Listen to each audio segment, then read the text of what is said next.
दृष्ट्वा भव प्राप्तो दानवो मद गर्वितो किम करोमि, क्या करूं मैं, गच्छामि, कहां जाऊं, नास्ति में शरणम क्वचित। उसी समय जब निद्रा देवी की स्तुति की, तुम स्वाहा तुम सदा तुम ही वषटकारा सुरात्मिका सुदात्मक्षरे नित्ये त्रिधा मात्रात्मिका स्था अर्धमात्रा स्था नित्या यानुचार्या विशेषतः। भगवती की जब स्तुति की तो मां ने अपना निद्रा रूप त्याग दिया और श्रीहरि जाग गए। श्रीहरि ने देखा कि ब्रह्मा जी सामने खड़े हैं, मेरी स्तुति कर रहे हैं। उसी समय भगवान ने अपनी कौमुदी गदा संभाली और मधु कैटभ के साथ युद्ध करने के लिए उद्धत हो गए। ब्रह्मा जी का मधु कैटभ के साथ सैकड़ों वर्षों तक युद्ध चलता रहा। मधु कैटभ दो थे, श्रीहरि तो एक। तो मधु विश्राम करता, कैटभ लड़ता, कैटभ विश्राम करता, मधु लड़ता।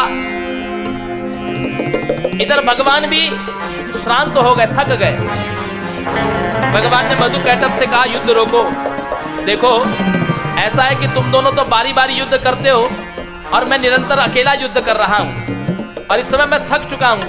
श्रांते भीते त्यक्त शस्त्रे पतिते बालके पिवा न प्रहाराति वीरांते धर्म एष सनातन। थके हुए पर, गिरे हुए पर, बालक पर, जो शरण में आ गया है, जिसने हथियार छोड़ दिए है, ऐसे व्यक्ति पर वीर लोग प्रहार नहीं करते, ऐसा सनातन धर्म कहता है। तो इस समय मैं थक चुका हूं, तुम मुझ पर प्रहार नहीं कर सकते।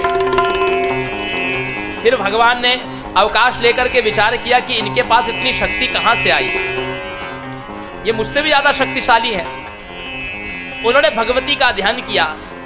मां भुवनेश्वरी ने अपने दिव्य रूप का दर्शन दिया भगवान श्रीहरि को। भगवान श्रीहरि ने मां से सहायता मांगी। मां ने मधु कैटभ को मोहित कर दिया। मधु कैटभ ने जो ही भगवती का दर्शन किया,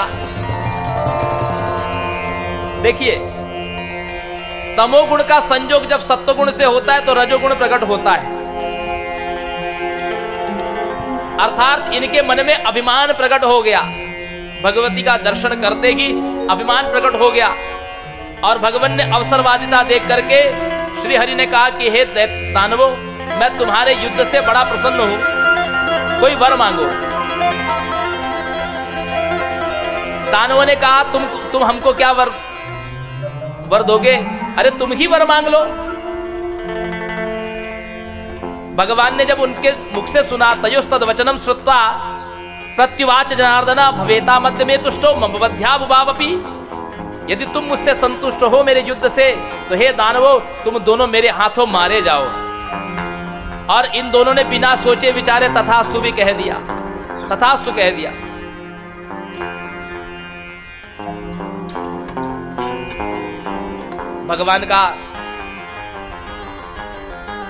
भगवान ने मानो इनको छल लिया, ठग दिया। तो मधु कैटभ ने भी युक्ति लगाई। मधु कैटभ ने कहा कि देखो, तुमने हमारे मुख से बुलवा दिया कि हम तुम्हारे हाथों मारे जाएं, लेकिन हमारी एक शर्त है। शर्त क्या है? कि निर्जले विपुले देशे हनस्व मधुसूदना बध्यावावम तु भवता सत्यवाग भव माधव। हमारा वध तुम वहीं पर करना जहां पर जल न हो, निर्जल देश में, और विस्तृत भूमि होनी चाहिए। देखिए इस समय अभी पृथ्वी का प्राकट्य नहीं हुआ है, केवल 4 ही भूत हैं। आकाश तत्व है, वायु तत्व है, अग्नि है और जल है। पृथ्वी की उत्पत्ति नहीं हुई है अभी, तो स्थल तो है ही नहीं कहीं। और मधु कैटभ ने कहा कि स्थल होना चाहिए। निर्जले विपुले देशे हनस्व मधुसूदना। और भगवान ने जब उनके वाक्य सुने, स्मृत्याम चक्रा विष्णु ताउवाच हसन हरि हन्मद्यवह महाभागो निर्जले विपुले स्थले। भगवान ने अपने सुदर्शन चक्र का स्मरण किया और कहा कि अवश्य ही मैं तुम्हारा वध वहीं पर करूंगा जहां पर भूमि होगी। ऐसा कहते हुए भगवान ने क्या किया? इत्युक्ता देव देवेश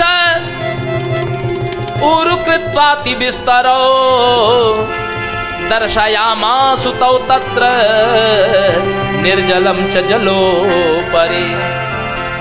ऐसा कहते हुए भगवान ने अपनी जंघा का विस्तार किया। ऊरु कृत्वाति विस्तरौ।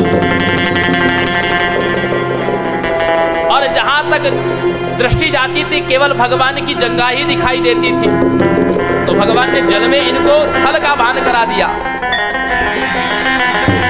मधुकैटभ ने अपना शीश भगवान की जंघा पर रखा। भगवान ने सुदर्शन चक्र से मधुकैटभ का शीश भंग कर दिया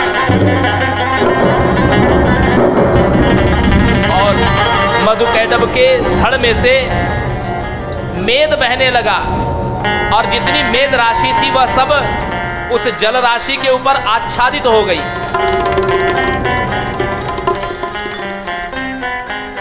जल राशि पर ये मेद आच्छादित होने से पृथ्वी की उत्पत्ति हुई। सज्जनों माताओं, इसलिए पृथ्वी को मेदिनी कहते हैं। पृथ्वी का नाम है मेदिनी। तो सूर्य जी कहते हैं, हे ऋषियों सुनो कि आराध्या परमा शक्ति सर्वैरपि सुरासुरै नातः परतरम किंचित् अधिकम जगति तले।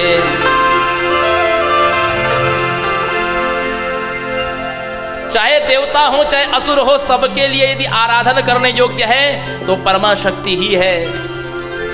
कि सत्यम सत्यम पुनः सत्यम वेद शास्त्रार्थ निर्णया सेवनीया परा देवी निर्गुणा सगुणा अथवा। ये बात मैं सत्य कहता हूं पुनः सत्य कहता हूं कि एकमात्र भगवती ही आराधन करने योग्य है, चाहे निर्गुण रूप से चाहे सगुण रूप से, निर्गुणा सगुणा अथवा। तो यही बात नारद जी ने भगवान वेद व्यास जी को बताई। वेद व्यास जी ने शिव और शक्ति की आराधना की। शिव और शक्ति की आराधना क्यों की? सज्जनों माताओं, मैं आपको उदाहरण देकर समझाता हूं। आप पंखा घूमता हुआ देख रहे हैं, आप ये लाइट जलती हुई देख रहे हैं, तो ये पंखा अपने आप घूमता है या लाइट अपने आप जलती है या इसके भीतर कुछ है? यदि अभी करंट सप्लाई बंद हो जाए तो ये दोनों असमर्थ हो जाएंगे, निरुपयोगी हो जाएंगे। इसके भीतर विद्युत तरंग है, इसीलिए ये प्रकाश दे रहा है, ये पंखा चल रहा है।